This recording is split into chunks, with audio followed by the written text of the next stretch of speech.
Yep, man. Very well, very well. Thank you. How are you? Thank you. Welcome. Sir Ben Kingsley. Yes, Sir it's Ben, you. hello. Thank you. How are you? Pleasure. Lovely to see you. I like wearing cans. Is that okay? Oh, yeah, we Of course, prefer yeah, it. please do. We're on the air.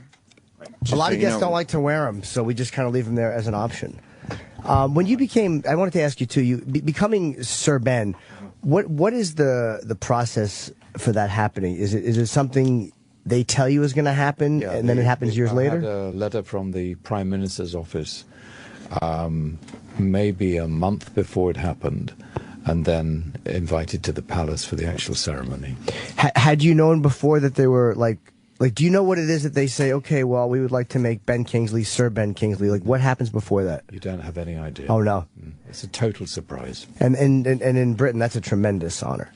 It is indeed, yeah. Yeah, it's my citation was for my contribution to, or my work in drama. So it was for a dramatic actor. Right. Yeah. But it's not something you can like work towards. Like you can't have that be a goal necessarily. You have no idea, you know, if you just hit the national nerve somehow or the national psyche, then England, which is not very openly enthusiastic like the States, right? It's quite guarded.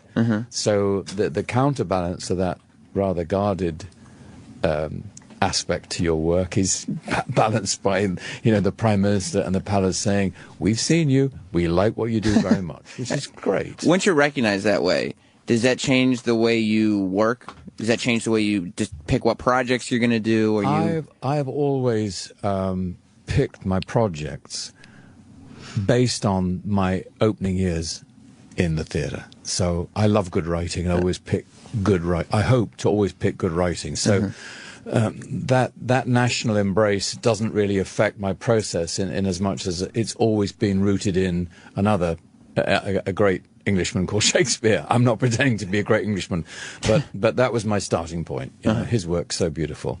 So is that considered, and again, forgive my ignorance, is that considered being knighted or no? Being a sir is different than being knighted? Or No, it's the same thing. It is the same thing, okay. Yeah. I was going to say congratulations on being knighted, but I figured it would be wrong, and I would look stupid. Absolutely right, yeah. You've been in some of my favorite films. I mean, I think one that people, like, everybody knows Schindler's List, but a lot of people don't talk about Searching for Bobby Fischer, which is just, it's probably my top 10 or 12 favorite movies. That's very interesting because Josh, with whom I was this morning, said that's one of his favorite films. Josh Waiskin? Yes. You saw the real Josh Waiskin? No, I'm sorry. My interviewer this morning on a morning show said that as his child gets older, he's going to show his child a film because he said it's the greatest sports film he'd ever seen. Yeah. And that final battle between those two kids is extraordinary. Yeah, and it's hard to make, because I love chess. It's really hard to make chess dramatic. It's hard to build up drama. I mean, you know, Bobby Fischer pulled it off, but it's really hard to make a movie where the climax is a chess match between two children. And, you mentioned the link. The link is that Steven Zalian, who wrote and directed Searching for Bobby Fischer, went on to write Schindler's List. So, you know, that brings us back to writing, and then when it's beautifully written on the page, it's a joy to act and a joy to bring to life. When you, because I find acting to be so difficult, when you see a role, like say they send you the script for Bobby Fischer, and now do you say, I'm going to learn these lines before I do them, or do you kind of like to just see them once? Like I said, Brando would have, like, you know, cue cards all over the place, or do you like to be completely off book and completely memorized? I love to be completely off book, because then you have some understanding of the sweep of the whole movie. You have some understanding of the shading of every scene, where it sits in the film, because we don't always film in sequence, as you know. So I love to learn the whole thing.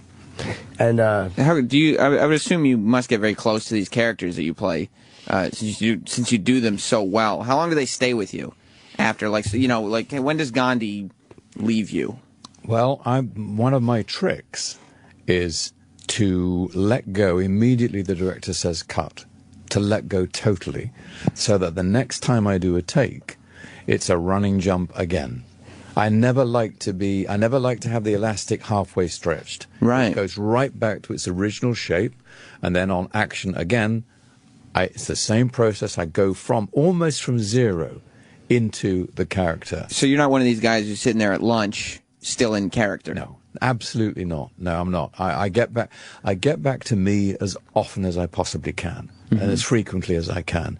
Then I hope that the result is that maybe the take is fresh every time, rather than I'll give you a copy of a copy of a copy, which is a bit downhill. But everyone works differently, but I'm not. I don't quite know what the word method actor means, but I'm not one anyway. I'm sure you've worked with some though over the years. And is it odd to talk to a guy off well, you know, a cut, and then again you're having a burger together. Yeah, and they say talking like in character. Is Christian Bale just remains Batman while he's on set, and it's like, huh? Right.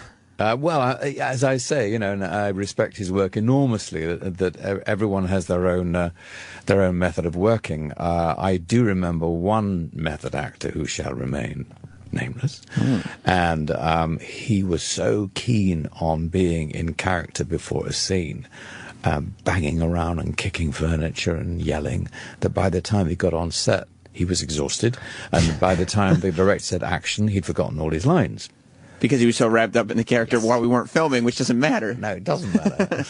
Was his performance good, or did it suffer, like in the final product? Because Brando, like, you know, I've heard he would read dialogue off people. He would have it taped to their face, which you're like, that's horrible. But because it played the way Brando did, you're like, wow, what a brilliant move. Oh, he was. I mean, his performances are absolutely magnificent. Yeah. Beautiful. Yeah. So whatever he did was okay. Although you could see where it would be degrading to his co-star who has to sit there like a prop with lines taped to his forehead. Yeah, it's a little embarrassing. Isn't there a party game where you stick a word to your head, or that you don't know what it is, and you've got to guess the word that's stuck onto your head? Yeah. Yeah, that sounds like that's what I heard he would do to certain certain guys if he'd get away with it. So I guess it all depends on how the final product comes out, whether somebody was a genius or whether they were just kind of irritating and eccentric. Right. Of course. And Brando was a genius, absolutely. Yeah. So Iron Man 3 is what you're promoting. It comes out on Friday. Yeah. Is when you go into a summer blockbuster movie, you know going in this is what the goal is. Is that very different from something like Bobby Fischer? Not with this particular franchise, because what's so beautiful and contagious about this franchise, and what everybody loves about it, is that although, of course, it's called Iron Man and it's about massively powerful exteriors, what they do explore is the vulnerable man inside, and that's where Robert Downey Jr. is terrific. He's vulnerable to friendship, he's vulnerable to comradeship, he's vulnerable to loss, he's vulnerable to self-doubt, he's vulnerable to panic attacks, he's vulnerable to love, because he's in an intimate relationship with Pepper, who's magnificently played. So I think that style sets it in a genre almost of its own. Therefore, brings me back to the writing. I jump in just on the same level. Is that more difficult to kind of humanize a character that's obviously, it could be so silly? Like it's a superhero, but you have to relate it to an audience that's like, okay, I believe this. I think it's a bit of a tightrope. I think that it's all a question of taste and rhythm and how you construct the arc of the character. I think that the way those moments are offered to the camera and the way it's edited, I think the rhythm of these films is beautiful, because after every magnificent action sequence that you have, it's immediately followed by a moment of vulnerability or tenderness or absurdity. But there's always that wonderful rhythm where they pull the audience in with magnificent action, and then there's something beautiful happens. Something very human happens. It's very clever rhythm. And did you want to see the script before you agreed to do the film, or because you think the writing is so important to you? I was visited by Kevin Feige before I had the script, and taught me through the arc of the character in the film, which I loved what he had to say.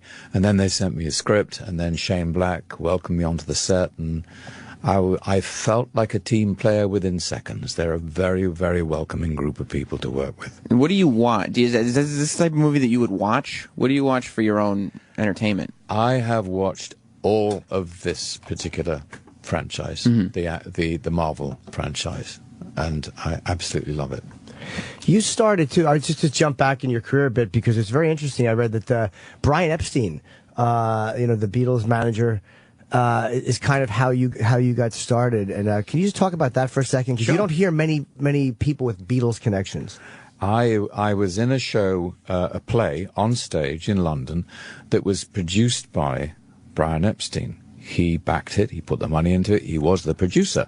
And my role in this play was a kind of musical chorus. I would come on during the play and sing a song about what the hero was going through and what he was about to go through. It was a lovely device that kept the play running smoothly. And Brian, of course, on the opening night, got two of his mates in, Ringo Starr and John Lennon. And I met them after the show. Are those guys actors? I've not heard of them. I met them after the show, and they were very sweet about my music. And it was, a total rip-off of their songs and Bob Dylan's, so total rip-off. Just sang with an English accent there, so, I got away with it. And I met Dick James, who was the recording manager of the Fab Four at the time, and he indeed, to my astonishment, offered me a recording contract and said that he would like to mold me. I would like to mold you. He said, I'm going to mold you, make you a rock star. And I ran out of his office and became an actor.